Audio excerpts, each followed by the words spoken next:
ორი სიტყვით უნდა ვთქვათ აქაურობაზე სანამ ტერიტორიას დავტოვებთ იკეტება ტაძარი.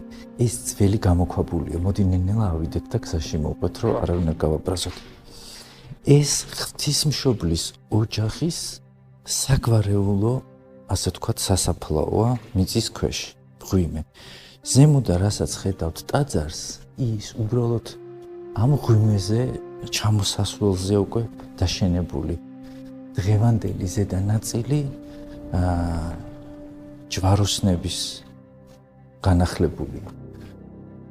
აქ ხვდებით იოაკიმესა და ანას საფლავებს და ასევე ხვდებით მართალი იოსების საფლავს.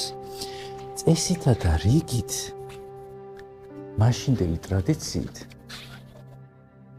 მაცხოვრის საფლავად დადება აქ უნდა მომხდარიყო.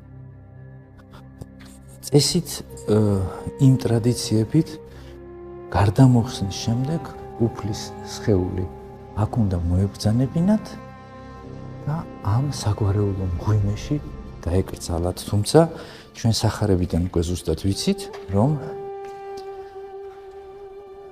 მაცხოვარს სრულიად ახალ საფლავს იქვე გოლგოთის მახლობლად დაუთმობენ, რომელშიც ჯერ არასოდეს არავინ არ იყო დაკრძალული.